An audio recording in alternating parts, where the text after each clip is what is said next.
We were all, of course, very sad that we lost to Mad Lions. It was our pick. We decided who we wanted to play against, and of course, we didn't want it to go that way. But I think, just in general, we did a lot of uncharacteristic mistakes, and mistakes that probably comes from like lack of focus. And I think coming into our next series, we will be more focused, and we will just in general like be more aware of what's happening and what our game plan and what their game plan will be. And then I think we will also be better.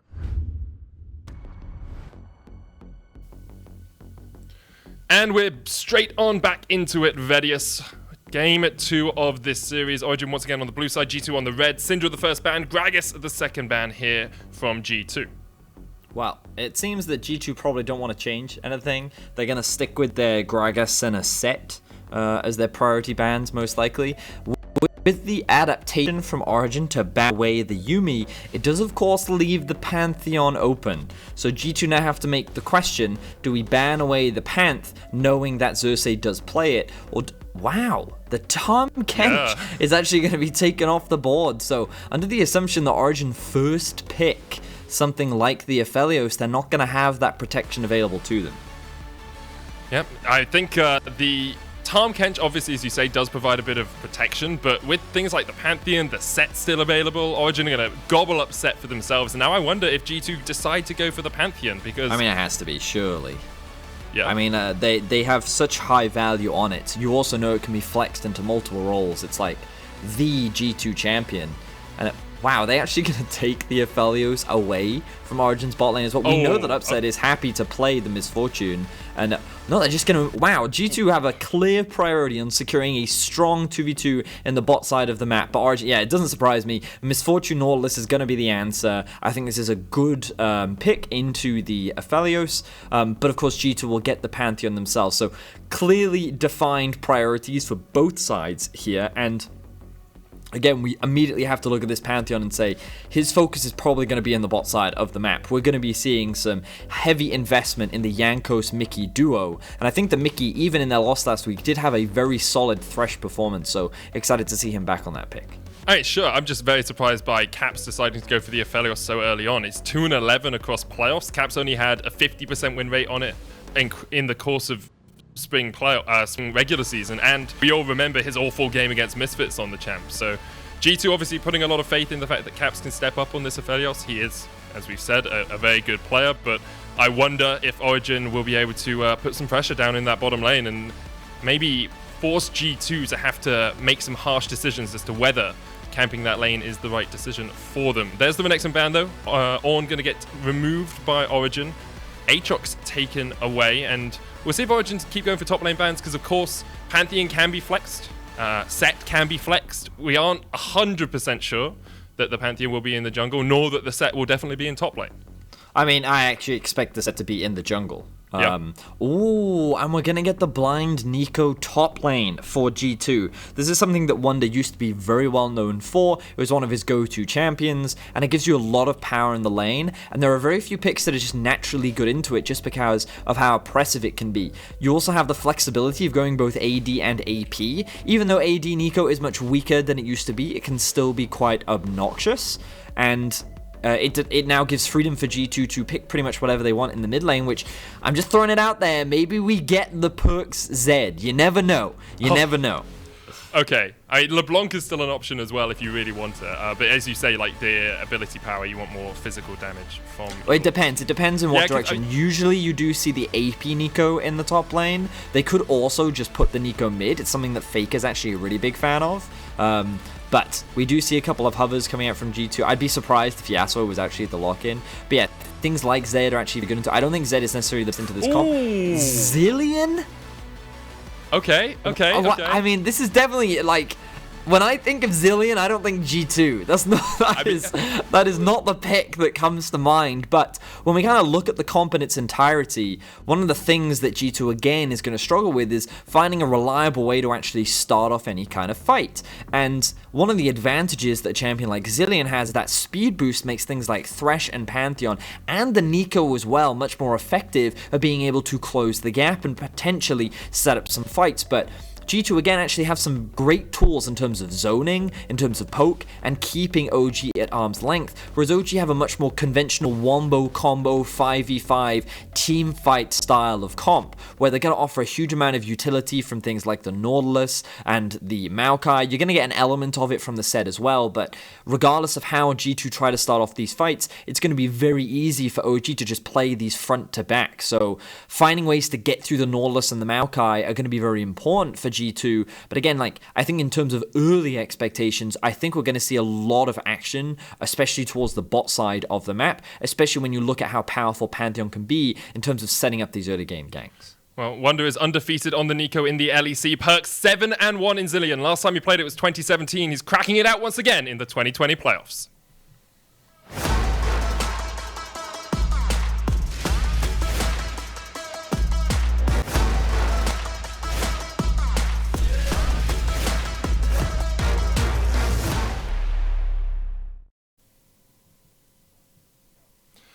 A front-to-back composition coming out from Origen. One game down in this best-of-5. Last time they played G2 in the regular season, they did not win when it came to Teamfights Vedius, and I wonder if this game will be any different, because game one, although there were a few mistakes from G2, a few bits of over-aggression, a few bits of greediness, G2 is still very much in control for the majority of it. Yeah, they certainly were. It was... I would say it was a pretty crazy game. The early game looked overall very clean, but when you got to the mid stages of play, G2 were definitely over-aggressive and constantly looking for these fights and utilizing the mobility of their composition. And when I look at how G2's comp kind of comes together this time around, I'm really interested to see how this Zilean is utilized, because one of the great things about Zilean is that he offers a huge amount of zone control thanks to his bombs. You also have the revival in the event that someone gets locked down, you can bring them back up, and because you're going AP, it actually brings them all the way back up to full HP. So you can either bring back a carry or you can bring a front line back into the action. We do see a bit of action already kicking off in the top lane, but I don't think that's going to result in a huge amount. And I think it's worth noting that we can see the Glacial Augment running on Wunder, so it is going to be that AP build that we very much normally see from the Nico, and it's likely going to be things like the Hextech GLP and maybe the Spooky Ghosts as well to offer a little bit more utility. And the more I look at this G2 comp, the more I'm thinking, okay, they're really strong at like keeping their opponents at arm's length, keeping them zoned out of certain areas and making it difficult for them to close the gap, which Origen is going to look to do. As we mentioned, they do have this very strong front-to-back 5v5 team fight, which is going to be very effective at just overall playing around these neutral objectives. It doesn't seem like it makes it hard for Origen to get that front-to-back going, though, because if you're kept at arm's length, you can never get closer or close enough for your AD carry to really be doing damage to the backline, especially with a Zilean who can then revive Caps if he ever gets caught out. It becomes very hard for Origen to actually be on the front foot when it comes to fights. But those team fights are probably quite a way down the line. Looking down the lanes, as expected, Nukeduck has a little bit of a push on PERKZ. Azir in the early game can be very oppressive, and PERKZ will just be bombing the wave whenever it gets pushed in to try and clear out those minions. Keeping an eye on the Pantheon and the set right now. There was a ward placed on top of the Raptors, so Jankos is aware of what Xerxe is up to. He's going to know that the red buff has been taken, and Jankos is going to use this as an opportunity, to sneak in behind. And Xerxe, I think he's read this though. But he's on a ward, he's on a ward. This is a really dangerous position for Jankos though, because OG can collapse much faster, but here we are. He's got the Lantern. This should be, even if Jankos jumps in, this should be a pretty easy escape. I wonder if G2 actually still want to take the fight because the wave has pushed in and they're looking to dive underneath the tower. PERKZ coming in. Mikyx going to get rooted up underneath the tower. Upset. Cleanses. Flashes away. Mikyx tries to get the final auto attack in but won't manage to land it. Nukeduck came down with his TP just that little bit quicker.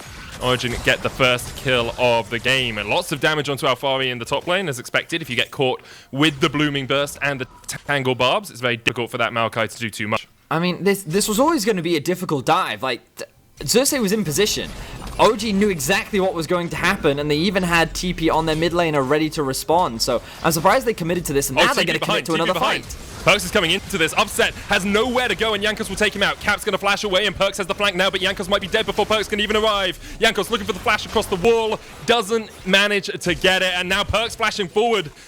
That bomb's not going to connect, but the time will slow up Xerxe, and Xerxe really hasn't got anywhere to go, but the Haymaker comes out, and the Dredge Line! Oh, it's a 1-for-1 trade in the bottom lane. Destiny now underneath the tower. Here's the Hex Splash. Mikyx looking for it. He lands the hook on Destiny, and there's the bomb. Oh, PERKZ missed the bomb! PERKZ missed the bomb! Mikyx comes in with the empowered auto attack, slaps him down with the scythe, and G2 come out with a 3-for-3 in the end.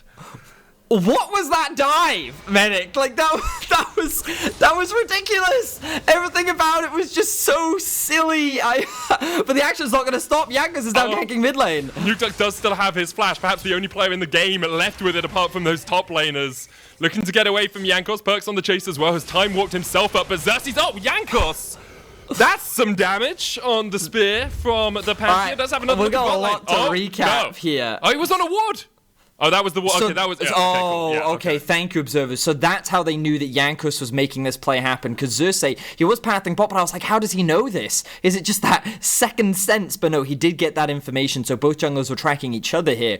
And it surprised me that G2 went for this commitment. It looks like because PERKZ is roaming from mid, that they feel they have a numbers advantage, but the chain CC commitment onto Mikyx was smart from Origen, because they knew that was the target that they needed to rush down, and Upset, investing all his summoner spells, was able to disengage thanks to a really good cleanse from him as well. But Caps actually sticks around as Destiny's trying to get some vision down, and they know that the TP is going to come in from PERKZ as he resets and then comes in from the flank. But again, this is a 2 versus 3 for the vast majority of the fight. Good damage comes out from Jankos, and he actually buys a lot of time with his E, but of course then the remaining chaos ensues. They get that kill onto Jankos, and then PERKZ and Caps, well, Caps is going to get tower. He's going to take all this damage from getting hooked underneath the tower, which good side steps from PERKZ, does end up killing his AD carry as a result. But the action's not slowing down. We see more action in the bot side of the map. Xerxe has a level advantage and is looking for Mikyx. The knuckle down coming out. There's a Dredge Line as well onto Jankos, but Destiny's already done for. Mikyx able to escape off towards the top side of this, and PERKZ is on his way down with the chrono shift. Xerxe now caught on the wrong side of nowhere,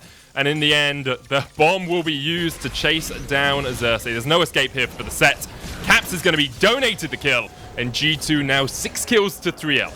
And so, Jankos with the Tentamote. Oh, what a camp, Vedi. You predicted it. Jankos Medic, was like, I was I'm just setting about it up. to say, I'm setting it up. Medic, I was just about to say, I knew he'd see action bot lane. I wasn't expecting this level of camp. Like, it's unbelievable. So now, the thing is, the Zillion already starts rotating down. He can utilize the bonus movement speed he has in his toolkit to be able to quickly get here before the Azir can, especially without the TP on the Azir. This means that, especially with the early game power that a Pantheon does have, G2 who's always going to come out ahead in skirmishes, as well as that they'll have the numbers advantage as well. So they're just setting up Caps for success right now, and he's going to be the primary damage dealer, so that's who you really want your gold funneled onto. And as the observers highlight our gold differences, you can see there's an 800 gold advantage in Caps' back pocket right now. And G2 is doing everything in their power to say, oh, you guys doubted Caps? You doubted this man? The man that we praise as one of the best Western players? What are you going to say about it if we funnel all of our farm into this player? Are you still going to keep calling him bad then? Well, we'll see. You know, they're only 600 gold ahead, Vedius. Yes, he is very big, but I've seen Caps make plenty. I mean, it's true. The real test for Caps will come now, given that he has to be the hyper carry, and his positioning is going to be crucial, especially on this Aphelios. And you know, we bring back to last week that game 3 where he was sitting in the mid lane. He thought he was safe because of the Thresh Lantern, and then he just gets one shot. Goes to show that sometimes positioning is not Caps' strong suit, especially on these AD carries. But we'll have to wait and see. The Infernal Drake is now being started up. No TP available for either top laner, but PERKZ is in a better position to rotate down. OG looking for the collapse. They land the hook. PERKZ does still have the ultimate, and he's going to use it early on, but he's going to get Emperor's Divide back. Jankos tanking up Lantern. The dragon. The Lantern coming out, but the suplex takes him away. No escape for you today, and Origen could start up the dragon if they wanted. Instead, they say no. We're just going to get some pressure in the mid lane, get those plates down, and then we can look to get more out of this game. That gold lead has shrunk to a measly 200. Actually, looks like Origen is going to say, we don't care about the Infernal, we're going for Herald. Okay, so they're investing in the Herald much earlier this time, and what had happened in bot lane was that Caps had actually set up a very strong freeze, which is always going to be difficult to break, especially with the amount of control that G2 had over the bot side of the map. So rather than try and break it, they instead, after the pick, decided to rotate with a numbers advantage up towards the top side of the map. But look, Upset is so committed to securing that farm that he's actually not here to help his team secure this, and now they're not going to be able to secure Herald. Like, I really feel like the OG should have just committed to that. They had the numbers. PERKZ didn't have his teleport, and instead they're just going to give it away. Caps might die here. Alphari's got flash. He can chase this out. Oh, what? He used it in the wrong direction. He must have clicked the minimap or something. But I don't see how the minimap is... I'm not sure. I don't know what happened. Sure. If I can get a replay, then maybe we can give a little bit more context on exactly why that happened. But very uncharacteristic of Alphari to miss skills like that. It could also have been that Caps was just sitting on top of him, which means that you have to pick a direction for it to go in, and he just ulted. And then unfortunately, it went the wrong way that he didn't want it to go. But clearly a mistake. If Alphari had landed it, a very high chance the Caps would have died, or at the very least lost a summoner spell. But we're likely... Oh, we're actually going to get a replay. Perfect. Thank you very much, observers. So let's have a look at this one. Caps, this is clearly an overextension, right? There's no other way to describe this. This is poor positioning, I believe, is what it's called. Oh, no, that was just straight up the wrong way, mate. That's what I'm saying. He just used it in the wrong way. I'm wondering, like, maybe he clicked the minimap. Alphari looked him in the eye and said, you know what? Walk away. Remember this, though. Remember what happened. You come into my lane again, I will not miss again. It's too easy. It's too easy to kill you here, Caps. Get stronger. Come back stronger. PERKZ going to meet Alphari down in the bottom lane. PERKZ just looking to clear out this wave. Alphari will just put a little bit of hurt on him. You hit the nail on the head. Like, it's a classic anime reference. On the dash! Oh, the emotes. They're so perfect, Medic. They're so perfect. It's like... There are moments in this game that kind of take you out of the reality that it's a lower bracket game. Like, this is an elimination game for one of these two teams. The finals are next week. G2 have only missed the final weekend once in their time in the LEC, in their EU, LCS, and LEC history. Origen, of course, missed it last split as Caps has to flash away here. Depth shot's going to hit him. Xerxe looking to come in from the flank, but the teleport has been used. And I believe that is PERKZ joining the fray as Caps burns his flash to get away. Right, well, again, that's number 2 for Caps and poor positioning. That was a very easy dredge line for Destiny to land, and if it weren't for the TP, G2 could have lost a lot more for that, but with the Rift Herald in the back pocket... Yep. TP coming in. They're looking to fight this. There's the Emperor's Divide coming out, and Caps is knocked back. He's been chrono shifted. Teleport coming in by Wunder. He's going to join this fight as well, but PERKZ is already very low. Haymaker Flash comes out, and Caps is taken out as well, but the damage comes in from Jankos. It's a 3v3 in the top lane as Wunder still has the Pop Blossom, and here he goes looking to pop Origen where they stand. One down. Destiny pops his stopwatch, but he won't get away as the chase is on, and Wunder with the final auto attack takes him out, and Alphari underneath the tower has been tangle barbed up and will walk away wounded. Oh my word. So we have to watch Caps in that final fight because the moment he respawned, he nearly 1v5'd the entire Origen team. His ultimate was huge in that play. Now here we see G2. They don't recognize that Nukeduck is flanking until it's too late. The TP comes in from Alphari, and everything is set up to just lock Caps down. The ultimate comes through, and let's get the slow-mo on Caps when lands. The double bomb into the ultimate. Just look at how he melts the two carries. That was so crucial in turning this fight in G2's favor because the setup and everything for Origen was perfect. But these clutch last-minute plays coming in from G2 helped them swing the fight in their favor, and now the momentum is heavily swinging in the favor of G2 as they rack up a 2k gold lead. But alongside that, like, Caps had just switched to the Infernum. Literally on the auto attack on the tower before the fight starts, he switches to Infernum. So that is like, it's so close to being a great fight for Origen. Do we say that it's luck or skill? Medic, that was luck. 100% that's luck. There's no way, like, they don't expect the flank. How can they be, oh yeah, I'm going to change to Infernum in case we get flanked by this thing that I shouldn't be getting flanked by anyway. It's definitely luck, but it's, sometimes that's what G2 get. Sometimes that's what G2 get. You make enough good plays, you get a bit of luck on your side. And so far, as you say, they are 2,500 gold ahead. They're going to start up the Infernal Dragon. I got to bring a point, Medic. So coming into this cast, we talked a lot about how neither of these teams are actually like early game Drake focused. Yeah. And the first Drake of the game is 13 minutes in. It's like, pretty late. It's such a late Drake. Normally we see the first Drake going down 6 minutes in. Wunder now trying to get collapsed on, but he does have the shield from his ultimate. Bullet time comes out as well, and they might just wait this one out as Xerxe joins the fray. There's the face breaker, and Wunder has nowhere to go. Xerxe will still have the Haymaker, I believe, and shouldn't be enough to help him survive. You're correct. Shouldn't be the way in which I was mine to dive. this will end up actually going still in the favor of G2 because they trade 1 for 1 and they're actually going to be able to get, I think, the first tower of the game as well. So many plates have gone into the back pocket. Oh, look at that as well, just as the turret plating is falling. So this will be a trade for Origen overall, but you can see the map control that G2 is getting. It's just so heavily in their favor, and we see a bit of action trading in the mid lane. Is it PERKZ's goal to spend more time between the tier 1 and tier 2 towers than he does in the actual lane? I think you're right, Like, yeah. he's playing Zillion. Why is he behind those 2 towers? Just time warping in and taking the fight. Let's have a look where we are in terms of items. VoD of Age is complete on PERKZ. There is the Frozen Hose as well on Wunder, the GLP. And the Essence Reaver complete on Caps. Yet to see a first item on Upset. There was about a 600 to 700 gold difference between those AD carries last time we checked. So I assume Upset will be going back relatively soon and upgrading to himself to an Essence Reaver. So let's, as you rightly said, we kind of looked at some of these items and you can see that a lot of big breakpoints are being hit for G2 right now. So what's the next objective that we can come to expect? Because with the Dragon spawning in about 3.5 minutes, that's likely not going to be the priority. And with the Rift Herald, I'm not entirely sure when it spawns, but another one should be up for grabs before the Baron is available. Right now it seems that both teams are just trying to get some control over their lanes. Wunder is pushing out the bot side of the map, while Xerxe is looking for a potential gank up top side, but G2 are in a position to answer.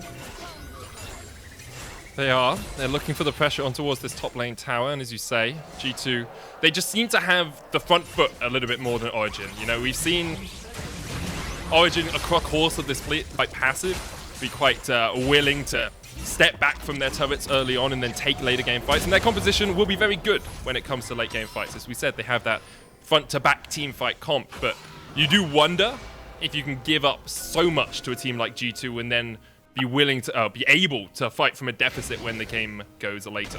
I think what's really interesting about Origen is that, remember last game, Medic, when we were talking about how they're quite a reactive team rather than a team that likes to trade? What we saw there was that the game plan from G2 was quite clearly, we want to try and take that final tier 1 tower, right? And when we were talking about like next possible plays, that was the one that G2 looked at and said, okay, this is the one for us. OG saw that, read that, and instead of trying to trade on the other side of the map, or maybe trade it for a mid tier 1, or like trade it for even enemy vision control on the bot side jungle, they actually tried to respond, but because bot lane was being pushed in solo by Wunder and Alphari couldn't hold it, he didn't have TP either, and on top of the fact that PERKZ can just insta-clear waves now, it was way easier for G2 to rotate and set up that objective for free. So Origen ends up just sitting there and watching their tower go and not being able to trade anything for it. And the thing is, if they keep trying to do this, then G2's constantly going to walk away with these advantages. And again, like, look, they're just kind of grouping up in mid now as G2 just kind of set up this river control, and they're constantly kind of a step behind G2 and everything that they tried to do. But now here they are. They're looking for that team fight. Nukeduck has the TP. And let's see if they can find a successful 5v5. Alphari's going to look for the Nature's Grasp here. Puts it in the right direction this time as Jankos jumps onto him. But look at how split Origen are. Great bullet time on the backline. Is going to do a lot of damage as Caps almost falls. He's got the Chrono Shift to come back to life though, and he's still yet to die. Waiting for that Chrono Shift to time out because then Caps is actually going to be very low in this fight. Does he have Flash? No. Yes, he does. He uses it across the wall. Used it as I looked at his summoner spells, but with the Rift Herald going back into its spawn, G2 will be forced away. However, Alphari did go down. And I really want to draw attention to Mikyx in that play. If we get an opportunity to look at the replay, he did so much zone control that was just unbelievable. So keep your eyes on Mikyx in this setup because Alphari is coming in from the left flank. He brings PERKZ to the rest of his team, and then as the bullet time is coming out, he's looking for it, he's waiting for it, and then he interrupts it. That mitigates a lot of the damage. Then he uses his ultimate and Flay to zone Xerxe away so he can't ulti. Mikyx single-handedly kept 3 members of OG completely out of the fight, allowing the rest of G2 to focus down Nukeduck and Alphari. So mad props to Mikyx because, like, I think that is some high-quality Thresh performance. Oh, that's really good performance. And that's one of the things that people don't always look at with Thresh. A lot of people, especially myself included, I look at Thresh as a pick champ. Like, you're looking for the hook. If you land a hook, you can win the fight, etc., right? However, Thresh is a very good disengage champ if you have zone control, because there, you're funneling people into a specific position, and you put the box down, that's an incredibly large slow. The Flay stops people getting near the team, and you help your teammates reposition with the Lantern. So, very, very good stuff there from Mikyx, as G2 will now look for the second dragon of the game down towards the bottom side of the map. Vedius. We might get a Cloud Soul. We might get a Cloud Soul. Oh, with a Zillion? No! Do you know what that means? Yeah, no! That means Zillion with Cloud Soul. There's enough. Right, let's see. This is the moment of truth. Moment of truth. What is it? There's ship. Yes! Ocean! Yes! Ah, damn it, Medic. Damn it. Mate, I I'll want be to honest. see... I want people when they die in the game to stay dead. Okay?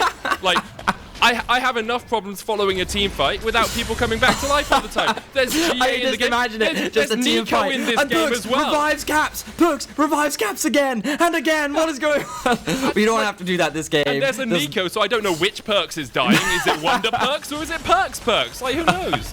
Alright, let's have a look at the map state now. Yeah, Origin are gonna G2 push in trading top on the bot PERKZ. side of the map. Oh, Empress Divide not quite used. There's the dredge line. PERKZ going to get pushed back. Is going to use the chrono shift, but there's really no one here to help him. The flash has been used as well, and PERKZ is going to fall. Origin actually have a great position here to push him for the inhibitor tower if they want. G2 were pushing in bot. They got one tower, but now Origin, with this Rift Herald charging in, may be able to take the tower before G2 can respond. Instead, as the minion dies, they won't be able to get it. So I'm surprised that all of Origin cancelled their backs, because this actually gives G2 the opportunity to flank. Wunder, Pop Blossom. Oh, he doesn't go for it. Doesn't go for it. I was so hankering for a fight there. He missed the route. He did miss the route, so he didn't want to commit, but they're continuing the chase. PERKZ doesn't have teleport, so even if he respawns, he's not going to come back in time. I think G2 are overcommitting here, because you can see that Alphari is rotating up to the river.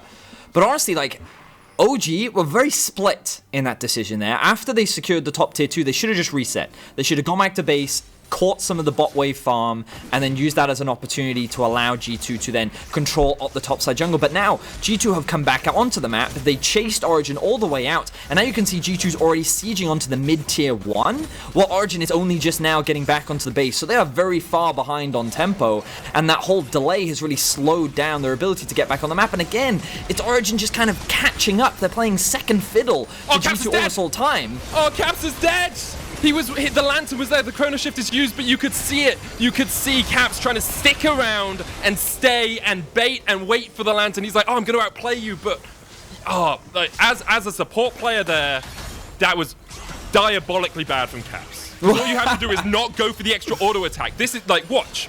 I mean, okay, yeah, but he's playing under the assumption that he has Zillion ulti, plus he has the lantern here as well, right? So the great play from Destiny here is the fact that it lands just as he's taking the lantern, so Caps presses the lantern just way too early, and that is what ultimately interrupts it. But I guess he had to, otherwise he was going to get hit by the hook. So yeah, but the thing is, you just don't go for the final auto attack on the tower. You just back away, you accept you're not going to get the turret, and you don't need to grieve. I mean, are we talking about the same player here, Medic? Yeah, I mean, Caps exactly is like the man that plays on the edge. I mean, this is ultimately what the criticism that comes down to him as an AD carry player, because he plays like on the boundaries of everything, and as a mid laner, that's what made him so fantastic, because he was permanently limit testing, right? But as an AD carry, even the smallest mistake can cost you so much, and now all of that tempo that we were talking about has swung in the favor of Origen, and they used that as a very quick opportunity to gain control over topside river. The Baron area now fully belongs to them, and this is where we have to again look at these compositions and talk about how Origen want that full-on 5v5 team fight. It is difficult with the amount of slows and zone control that come out from G2's composition, but in an area like the Baron, that's the best place or the best case situation for Origen to actually find that successful fight. We'll see if Origen decide to fight around the Baron, because G2 are giving them the opportunities to stay in this game. 3,000 gold lead for G2 right now. Next Dragon up in a minute and a half. It's the Notion. There's a possibility that G2 will definitely want to go for it because it puts them on soul point if they secure it, but Origen might want to take that fight. Haunting Guys and Nash's Tooth now complete on the Azir. Essence Reaver and the Infinity Edge on its way for upset. And you're starting to get that tanky frontline because Randuin's Omen has been finished on Xerxe, so that's going to reduce the damage coming out from Caps. You've got the Sunfire Cape and the Spirit Visage on its way for Alphari. Like, this frontline is becoming not impossible to deal with, but a lot harder than it was a couple of minutes ago. I think Time Warp was just used mid as PERKZ looks for the double bomb. Can't quite land it. The trade's going to come back from upset.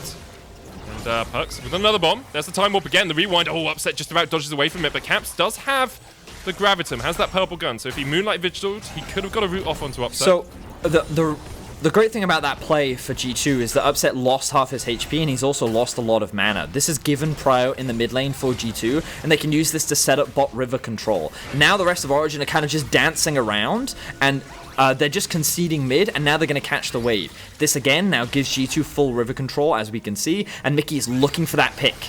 It's on to Destiny. Double bomb's going to come out as well, but there's the depth charge. You can see the Nature Scars coming across the fight as Origen look for the fight. Bullet time lands only onto Mikyx, but that's a great shows up, but the damage coming out, the shutdown already. Hot Blossom forced away by Wunder as he's forced into the back of the fight. PERKZ is brought back, but he's gone.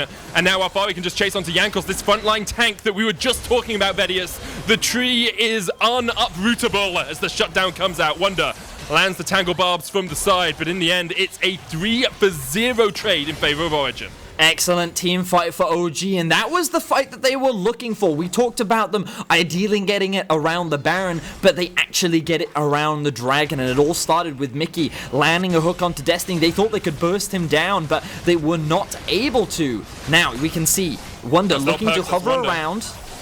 Tangle Barb's going to come in, but Destiny has the flank position, and Wunder's being caught out. There's a lantern there for him to get away. Destiny trying to stop him with the ward, but Wunder will escape. And now that Baron going lower and lower. The smite should secure it. As the FPX from Destiny! What? You're not good enough to spam that, mate! Go to Worlds! Oh, dearie me! Did he really just FPX? Okay. Alright, so this replay, it locks down Destiny first, right? So this is not the target that you want. Upset is still safe, Nukeduck is still safe. But the problem is they're not actually zoning Xerxe away, so he gets such a massive ultimate off, and then Caps gets dragged in to the entire team after taking a lantern that was supposed to save his life. So with the two main damage dealers immediately popped off, then it's easy for Origen to find the rest of this chase down. The funniest thing was, Medic, we talked about how G2 is trying to prove that you can funnel those resources onto Caps and he can be that big carry, but we can see that if he's taken out of the fight immediately, then a lot of your damage just disappears, and OG are constantly finding him and shutting him down. Yeah, OG in a very strong position now. They've taken the gold lead for the first time in a long time in this game. Vedius, Infinity Edge now complete on Upset. It looks like Rabadon's on its way for Nukeduck, and they've got so much standing gold as well. They've only taken 3 towers so far. Nukeduck's now coming down into the bottom lane to look to take this tier 1. And if you can get a good Baron power play here, Origen, you can be in a very strong position as the game goes on. Well, the bright side for G2 is that they do still have the Ocean Soul win condition. The Ocean Soul is extremely strong and is a pretty effective means of coming back. The problem is going to be that OG have such a strong front-to-back teamfight comp, and Nukeduck is so exceptionally strong at this point in the game, working towards his death cap as well. It's going to be difficult for G2 to find a good 5v5, and as long as OG take their time playing around these neutral objectives, the fight should always go in their favor. So G2 are going to have to try and look to either find a pick or try and split up the map, or try and utilize something like the Pantheon ultimate to catch someone off in a side lane, because I don't think they're ever going to reliably win these 5v5s anymore. Totally agree with you, Vedius. Origen have always been, or consistently been, a team that scales, that plays relatively slow and waits for a late game. Well, this game we've had 24 kills in the first 26 minutes. G2 have tried to keep that tempo up, tried to keep that pace up, and Origen have been able to match them step by step. Xerxe able to get away from the Flay, uses the Haymaker pretty early there, but didn't want to take any more damage from G2 as Alphari is pushing in the mid lane, and Origen in a very strong position, a very commanding position in this game. Hook doesn't connect there for Mikyx. I really wonder how much more Origen can break with this Baron buff, because they've only got 30 seconds on it. And you can see Nukeduck trying to put the pressure in the mid lane as Alphari's now come across. The Nature Scar's going to come out. Caps has to back away, does still have the flash. There's a lantern there for him as well, and he takes it early enough, but Origen will be able to crack this tier 2 in the bottom lane. Ahead by 2,500 gold. Origen actually did a really good job of playing through all 3 lanes there. They had a wave slow pushing in top, which Wunder had to go and answer, which means that G2, having been divided, can't defend all these towers. So good, smart, slow, calculated play from Origen, but it's what you need to do, especially when you've only just been able to close the gold gap. You don't want to make that mistake that suddenly swings the game back into G2's control. You've now got a very comfortable 2k gold lead, which means that having opened up the map a little bit more, all the tier 2 towers are now down. It makes it a lot easier to invest in deeper vision towards G2's half of the map, and you can start setting up for this next Ocean Strike that you definitely don't want to give away to G2, especially given that it will be spawning before the next Baron. Yeah, I wonder if we'll actually see G2 heavily contest for this Ocean Dragon. As much as it's really good for them to get it, I think they'll try and set up around it, but if Origen at all have the advantage, you have to feel that Origen just win out that fight right now. You've got double needlessly large rod finished on Nukeduck. He has a 70 CS lead in the mid lane. He is so powerful. But I also wonder if G2 keep the game going, if they give up the Ocean Dragon, can they then win a fight later on, or are they just going to get outscaled as the game progresses. Aphelios, of course, still very strong in the late game. Zilean, still very strong with the chrono shift, but at the moment, Origen seems to be in command of the majority of these team fights. Again, it's kind of how you want to play the game because, yeah, in a straight-up 5v5, Origen will always win, but G2 don't have to play in that style. They can do this. They can look for picks in a side lane. I like the idea because you have the Pantheon ultimate to collapse too, but Xerxe hanging around is going to stop Wunder from setting up this plan. Yeah, no, but you can't. You can't take that gamble because you also know that Upset and Destiny are rotating down too, so G2 are going to be forced on wave clear duty. I think this is a very elongated flank. Okay, they're actually going to look for it. They know where Upset is. Here they go. Here they go as Xerxe is bombed by PERKZ, gets the lantern across. Here comes Wunder trying to catch up Nukeduck. The Tangle Barb's going to land. There's the Pop Blossom as well. Nukeduck tries to flash away but can't get escape. Wunder, though, is the one who's caught out. Nukeduck's now down as well, and PERKZ solo uses the chrono shift on himself. Alphari coming in from the side as G2 have to back away, back towards their lane as Origen control the jungle. They control it right now as Caps steps forward. Xerxe still has the showstopper, jumps in, the base breaker comes out. PERKZ doesn't have the ult back up, still 3/4 of that cooldown down as Destiny flashes in, can't quite land the dredge line. Upset doesn't have the bullet time. Caps is now stepping forward. That time walk can do a lot of work, Betty, as Caps is spared up, has the red buff, looking to slow on Alphari. He's going to dodge into that bush. Mikyx doesn't hit the lantern. Caps still stepping forward, still very healthy in this fight. There's an Ocean Dragon available, there's a Soul available for G2, and that could be incredibly impactful if they secure it. All that extra healing, Alphari's going to get hooked up. Here comes the Nature's Grasp, though, they're diving onto Caps. Xerxe can't connect, and here comes Jankos, pulled back. The TP is available for Nukeduck in a couple of seconds' time, but Jankos has already fallen. Alphari with the stop was managing to stay alive. Caps stepping forward, trying to do what he can in this fight. The Dragon goes down, it's secured by Origen. Showstopper used as well. Nukeduck with the flank TP. PERKZ has his ult back up and he's already used it as the fight continues. Caps take down Destiny, but here comes Nukeduck. Upset still alive, doesn't have the bullet time quite yet. Mikyx gonna fall. Wunder's still alive, but now he's in a 2v1. However, Nukeduck ticking away, manages to secure the triple. A great flank from Origen and a great fight for them in the river. Incredibly close fight between the two teams, incredibly tense as well, as G2 were fighting so desperately for that Ocean Soul, because if they got it, they could have reclaimed control. These fights would have been a lot easier for them, but that TP from Nukeduck came in just in the nick of time. Let's see how things start off here. The problem for G2 is that Jankos gets shut down immediately. Alphari soaks up so much of the damage with Xerxe right behind him. Hook lands onto the tank. There's no easy member here for Mikyx, and you can see the rest of G2 getting flanked away, so OG just playing this front-to-back team fight. This is exactly what they want, and they're able to just melt down Jankos. Now the smite is gone, so conditions are optimal for G2. Caps then makes this desperation play where he's like, you know what, I have the shield, and the heal's big enough. He's able to take down that initial one, and then the Jankos flank comes in through, but a great flash from Upset repositions himself to allow for Nukeduck to then come in from the flank, and then they collapse from either side. The damage is more than enough to be able to just shake down G2, but it was incredibly close. It was a matter of autos that separated the outcome of that fight, but with the Origen win, they get themselves the Baron, they deny the Ocean Soul, and it looks like Origen feeling competitive in this series. Oh, what a game this has been so far, Vedius. I think after some of the early game, after G2 got a pretty commanding lead, you know, a couple of thousand gold, I thought this one was going to be a quick 2-0 so far for G2, but Origen fighting back now. Rabadon's complete on Nukeduck. He's incredibly strong, so powerful in these fights. And, Betty, I don't want to say it, but I'm going to. It looks like we have a series on our hands here. And the game ain't over yet, mate. The game ain't over yet. Yeah, but even if the game ends with G2 winning, this feels more like a series than Game 1 did. Game 1 felt like true. G2 made a few mistakes, and then Origen kind of got back into it, but this feels like Origen are actually landing punches on G2. Honestly, mate, I feel like the Origen have just punished the mistakes of G2. Wow, they're just running after Xerxe. They're just trying to chase down Xerxe. What? That was a lot used. Well, actually, he used his Mercurial Scimitar as well. But they still have Mikyx. They still have Mikyx on Mikyx, so he can still get out of a stun if that happens. Trying to get the pressure on, as you can see G2 desperately looking for an avenue to approach this. They don't want to take that full 5v5 we talked about, as the inhibitor is the focus here for Origen. Baron buff still on them, as they managed to take their first inhibitor of the game in that top lane. 4,000 gold lead for Origen. As now we'll see if they decide. They don't really have the wave set up to push in any other lane. They'll be waiting a while for this mid lane wave to push in. Origen, I think the only thing they need right now is control over the bot side. They're only playing through 2 lanes right now, which is not the end of the world. Playing a 4-1 is still fine with the comp that they're running. Makes it easier for them to actually find a successful team fight. And to be honest, with no TPs, it's probably the smarter play. Here comes the ult to try and zone them away.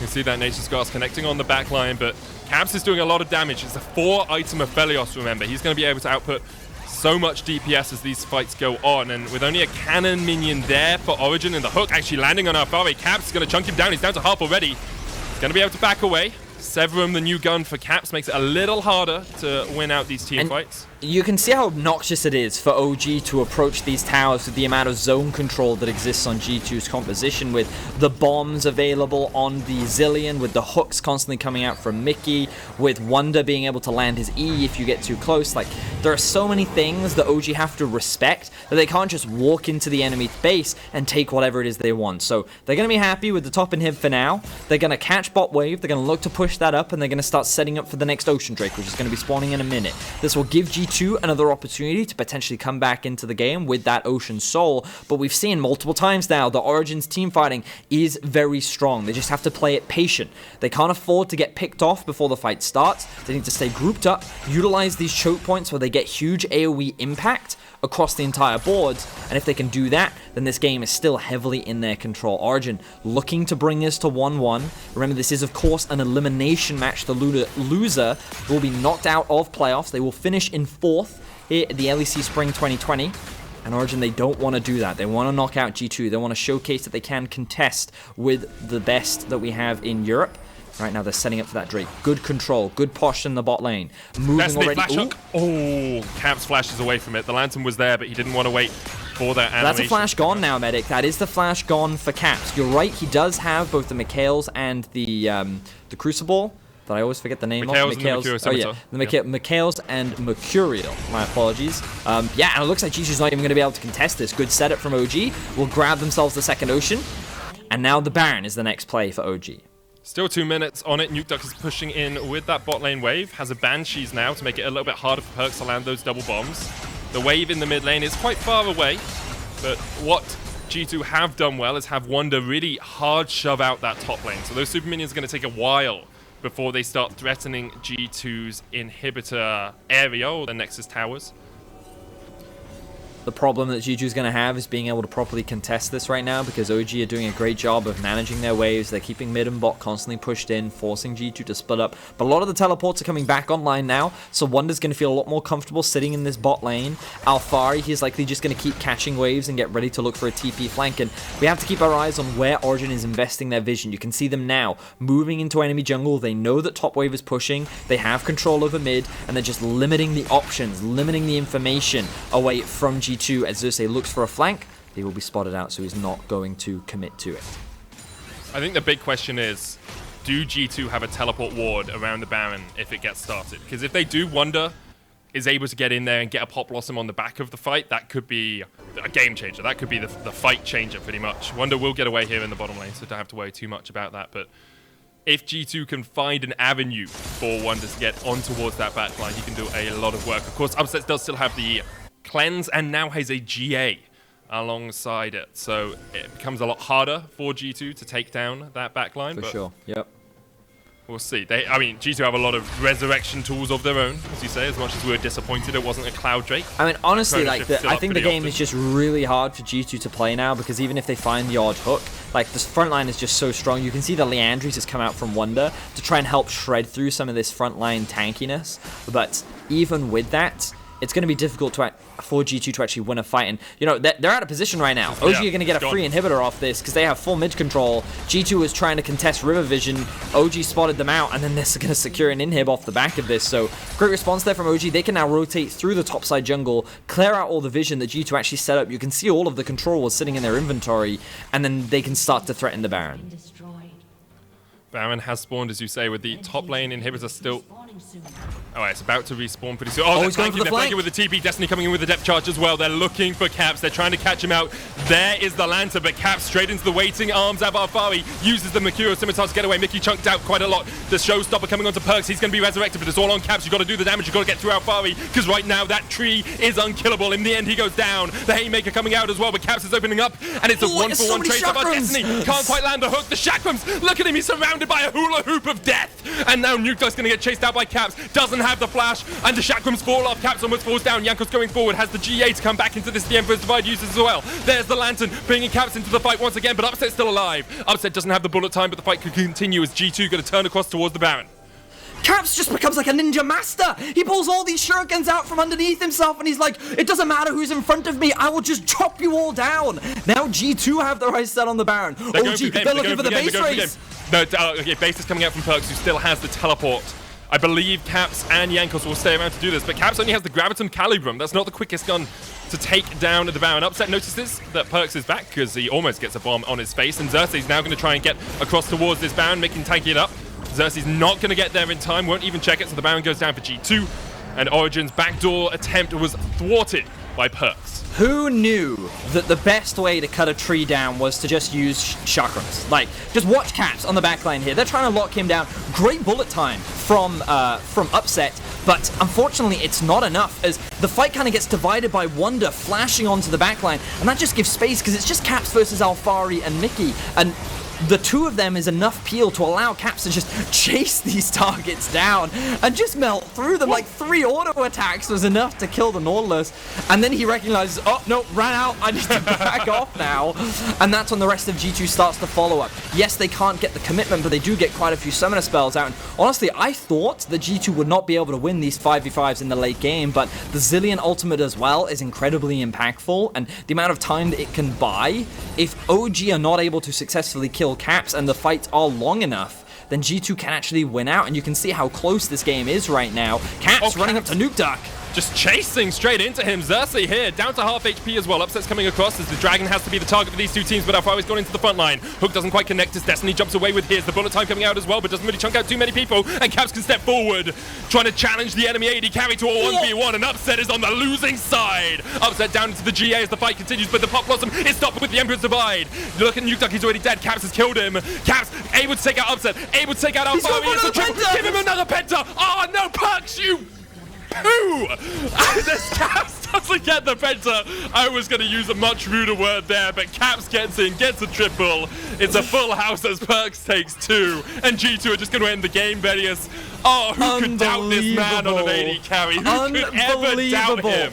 It all came together, the hyper carry Aphelios in the late game. Like, I thought the 5v5 wouldn't be strong enough, but Zilean plus Aphelios, we've seen it before, we're gonna see it again. G2 are gonna take the lead in this series. Absolutely unbelievable. It was all that big team fight in the mid lane as well when OG were trying to set up that siege. The fact that they couldn't kill KAPS was so crucial, because in every other fight beforehand, the moment he dropped, that was it. The OG could just chase the rest of the team fight, and you think that with an MF and with an Azir, it should be very easy for them to kill the front line, but even if they could, there was too much stall. There was the ultimate from Nico on top of the Zhonya's, or the stopwatch, I forget if he'd had that completed or not, on top of the Zilean ultimate as well, on top of the Pantheon E to mitigate all the... You can see how all these things stack up, and Origen is just like, they're hitting against the wall and they just can't break it. And by the time they finally do, on the other side is an Aphelios with all of his guns ready to just melt you down, and then he's able to clean up the fight. So... impressive stuff from impressive stuff from G2. OG definitely made this game very competitive, and they were on the brink of securing a win. They had 2 Barons in their back pocket, but it just wasn't quite enough against G2. You got to land the killing blow when you're playing up against G2, and Origen were unable to do it. After the break, the analysts are going to have a lot to say about that game, I'm sure, so make sure you stay tuned.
charged up.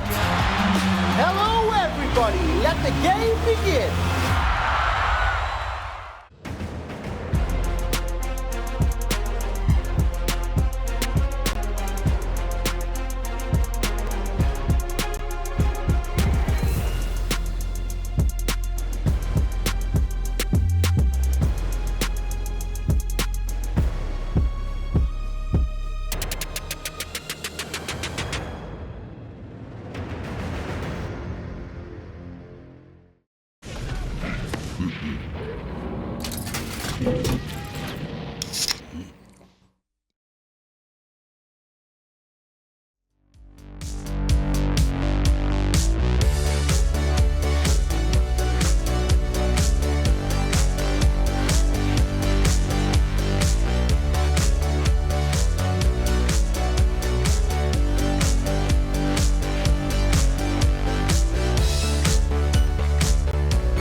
Welcome back, everyone, to the expert panel, where G2, if you want to make a coffee at the end of that game too, is in fact on match point. They brought it back. Imagine? Yeah. If you went and got snacks, you like, Origen, clean game win, and then they come back in with their snacks, you're like, what the hell just happened? It's like that picture of Troy from Community when he comes back with the pizza and everything's on fire.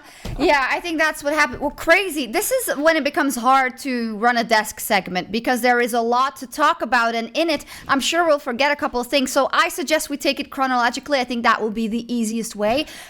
Let's start with the draft. And talk to me about the priorities of each team before we saw what happened. Sure. So I think the order of the picks I'm not super interested in, other than of course the initial change, which was of course the Yuumi ban from OG, followed up by a Tahm Kench, which then opened up G2 to lock in the Aphelios Thresh for themselves. Now Aphelios is going to be very important later on, so just remember that pick for the time being.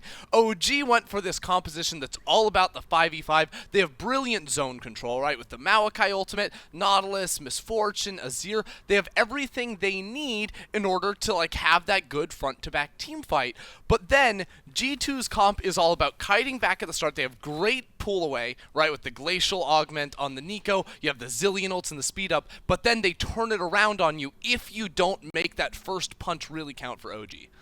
I do want to point out, though, that the Tahm Kench ban come through, because I agree with everything that you've got there, Ender, but I feel like the Tahm Kench ban, as soon as it was like, that was the calling card, that this is all going to be about bot lane. Vedius called it in cast, and immediately Pantheon was rushing down there, because once you eliminate that champ, you're like, it's the gloves are off. Like, we are fighting. You will not disengage from this. There is going to be no Devour here. And it started right off the bat. Yeah, it did. Let's take a look at this one. Ender, yeah, you can take it. It was absolute madness. How can we make sense of what happened here? So, here's the thing, right? Like, G2 obviously died at the start, but I think the idea is correct, even though they know it's going to be countered in a 3v3, right? They think they can kill Upset. If Upset dies, you lose a whole wave down here. The TP from the Azir as well means he's going to be dropping minions in mid lane too, so that makes sense why they would go for that play, even though it looks really silly. But then it just gets completely out of control as they do not back down, and this is typical G2 fashion as well, where they continue to run in as PERKZ got that reset off in order to teleport back down in towards this bottom lane.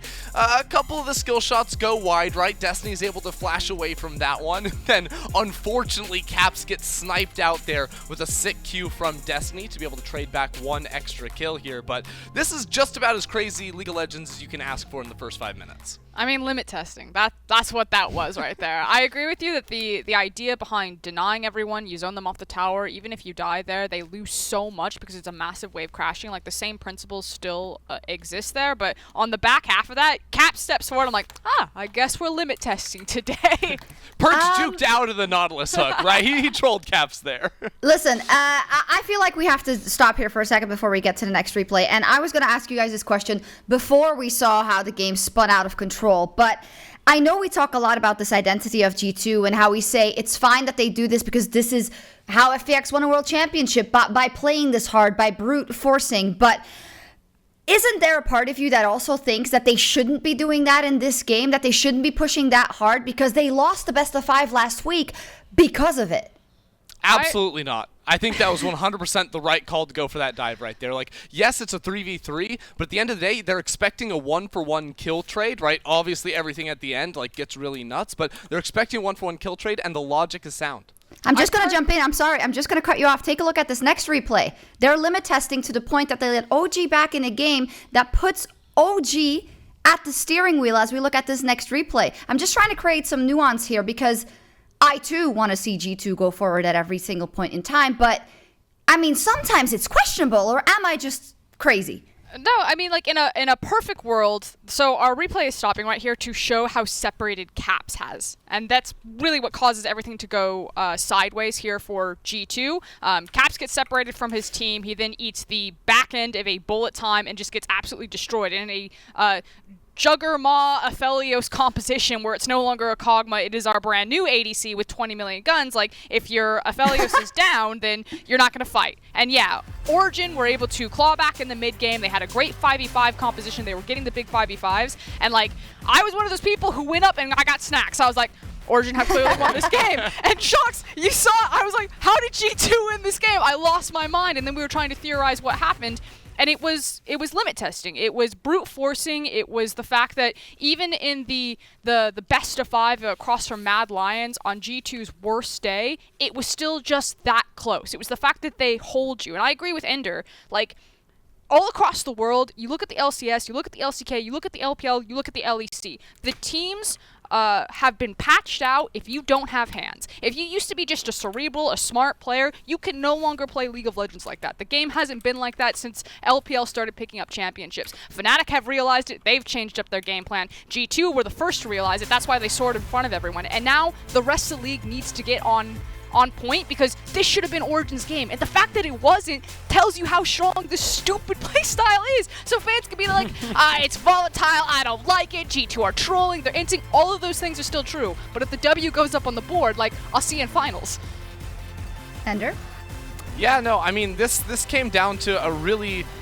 Oh god, it's heartbreaking for Origen too, because they were winning all these fights and it felt like they needed just one more team fight in the mid game too, because when you're looking at like how these comps actually felt, like OG have 3 tanks, and the fact of the matter is, past 3 items on tanks, like you keep getting items, but when you look at an Aphelios, like AD carries are continuing to ramp, building towards 100% crit chance. They're getting armor pen, they're getting lifesteal, mages, they're getting magic pen and everything too. So even though G2's comp looks really troll on paper as a 5v5 comp, right? Like those abilities don't work super well together, because they had these carries in the backline with all the survivability, right? You had a Mikyx, you had a Mercurials, you had healing, you had a revive, you had all of these things. Because Origen weren't able to get that one extra team fight in the mid game to be able to push for the actual Nexus itself, the game was just going to run away from them, because they had no way to kill caps in these fights. They didn't have any grievous wounds, which I think was absolutely criminal from them.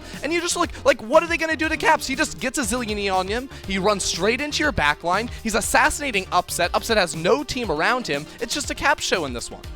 Yeah, it is. It was a cap show, and I think, I mean, in the first game it was like, oh, we had Yuumi to help him, and oh, Aphelios is broken and whatever, but you can't mess with the numbers that you see on your screen. I'm really happy we had that healthy discussion about kind of G2 and where you see that kind of brute forcing that they do fall into the story of this game. But now we have to look forward to the next one. It is match point for G2, and you just have to think about Origen, and they did so much good in this game. They withstood the pressure. They waited their time. They had good team fights in the mid game. They were so close, but mentally, this is a tricky one to kind of navigate going into the next game. And Nukeduck and Upset were super clean. Like, I know that you just complimented Origen, but I do want to throw, like, or tip my hat out there. Like, Nukeduck had a phenomenal game on the Azir. We talked about it at top of show that I wanted to see him on a champion that had agency, that had T. So I think Origen are doing all the right things. It just kind of feels, though, that they continue to do the same thing over and over and over, which makes them predictable. And unfortunately, across from the G2s, the Fnatics, and potentially even the Mad Lions, if Origen turn this series around and face Mad, it creates chaos. It throws them off their book. When Origen get to play by the rules, they play that game perfectly. But against these other 3 teams who are left in the playoffs, they make it so you don't get to play by the rules. Yeah, I mean, I've not completely lost hope. I mean, that coin is going to flip heads or tails, whatever Origen want in one of these dives, right? And then maybe we have another story or not.